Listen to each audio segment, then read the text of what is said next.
Chapitre 16 du Tanya, quatrième et dernière partie. Dans ce chapitre, le Baal HaTanya nous explique que, en plus de Avodat Hashem, des mitzvot, de la Torah, que l'on accomplit de manière concrète, au niveau de la pensée, parole, action, le Benoni se doit de réveiller des sentiments d'amour et de crainte pour que son service de Dieu soit complet. Mais un problème se pose, un problème de taille. C'est la connexion entre ses sentiments d'amour et de crainte et ses actes. Parce qu'en effet, le Benoni n'est capable de réveiller que des sentiments intellectuels, cachés dans son cœur. Donc ils sont à un niveau spirituel, trop abstrait pour être connecté à la vie matérielle. Lorsqu'on veut agir, parler avec passion, il faut que cette passion soit ressentie dans le cœur.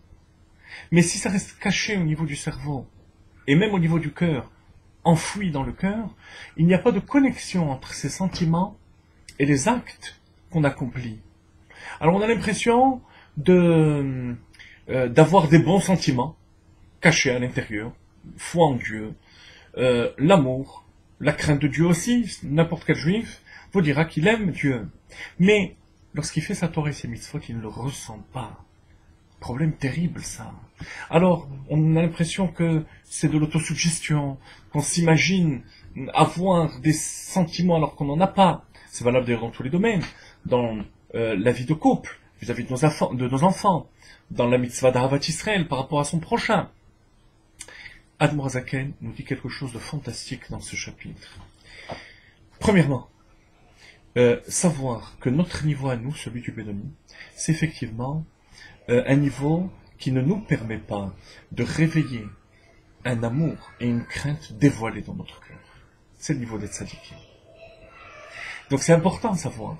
Nous, notre travail doit se faire au niveau de la réflexion, au niveau de la motivation intellectuelle.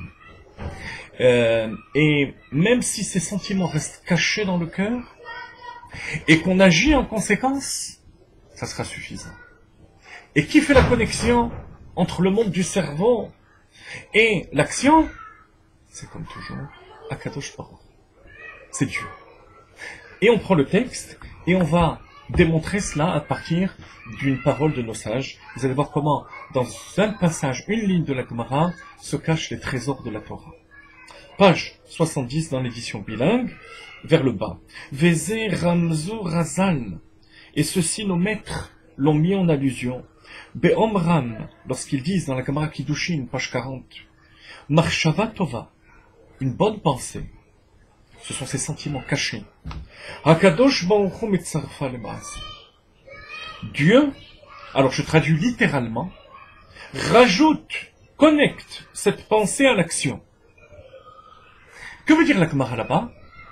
La Gemara veut dire que lorsqu'une personne a une bonne intention de faire une mitzvah, d'étudier la Torah, de rendre un service, et que un empêchement majeur le retient de le faire, ce qu'on appelle le ones, 4 forces majeures, eh bien, cette pensée, cette intention lui est comptée comme une mitzvah. Alors, on ne comprend pas les termes de la Gemara. Dieu rajoute la pensée à l'action. Il n'y a pas une action.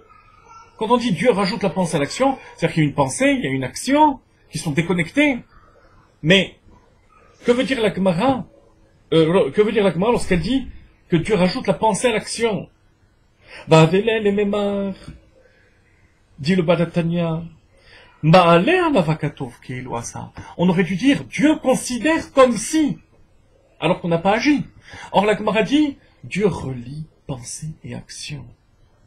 Ça veut dire que, plus profondément, en plus du fait que Dieu nous considère une bonne pensée comme l'action, la Gemara veut nous parler de notre problème du chapitre 16. Il y a une bonne pensée et il y a des bonnes actions, mais il manque la connexion. Qui fait la connexion? Akadosh Baruch. Et là, inyan ki dechilo chimush beitgalut libo, hem hamitlafshim b'maaseh hamitzvot liotam lefarcha le'ela.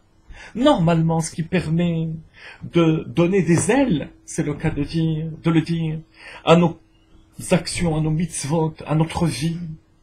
C'est l'amour et la crainte qui sont dévoilés dans notre cœur. Pourquoi? Parce que le cœur est aussi matériel que les autres organes. Le cœur, c'est le sang c'est quelque chose de matériel. Donc, il y a une proximité entre le cœur et les organes du corps. On comprend que ces sentiments qui sont dévoilés au niveau du cœur agissent au niveau des organes et des membres du corps. Et la choupnimi v'chayut lahem, velachem yachol להתלבש בהם, je tourne la page, להיות כתפין נעלותם. אחד החינוך, כמו שבתבונות מוחו וטענות ליבו. Mais les sentiments qui sont dans l'esprit, le cerveau n'est pas assez matériel pour agir au niveau de notre vie matérielle, de nos actions matérielles, de nos paroles matérielles, et même de nos pensées qui sont matérielles ou matérialistes. Le cerveau est trop haut, ce sont des influx nerveux, c'est quelque chose de presque spirituel. Donc,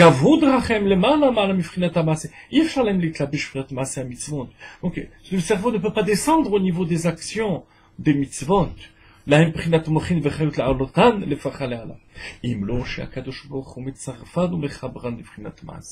Si ce n'est Dieu qui va faire cette connexion entre le cerveau et notre vie matérielle.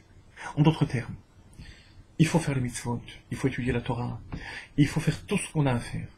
Il faut aussi réveiller au maximum nos sentiments d'amour et de crainte grâce à l'étude de la Chassidut et la compréhension de ce qu'on peut comprendre d'Akadosh Baruch Hu. L'autosuggestion, les problèmes de connexion entre le monde froid de l'intellect et nos actions, c'est l'affaire d'Akadosh Baruch Hu. Et essayez, vous allez voir que ça marche. Faites les mitzvot, étudiez la Torah avec itlahavut, avec flamme, même si cette flamme n'est pas vraiment ressentie par le cœur. Elle est une motivation de l'esprit, elle est enfouie dans notre cœur. On va se rendre compte que notre vie va changer. Grâce aux mitzvot que l'on fait, l'étude de la Torah, et ce travail au niveau de nos émotions, au moins au niveau de l'esprit, notre vie va changer parce qu'elle va être imprégnée de chayut, de vitalité et de simcha. Laissons à Kadosh Baruch Hu faire le reste. Pour cela, bien sûr, il faut prier, il faut demander à Kadosh Baruch Hu de faire ce déclic, cette dernière connexion.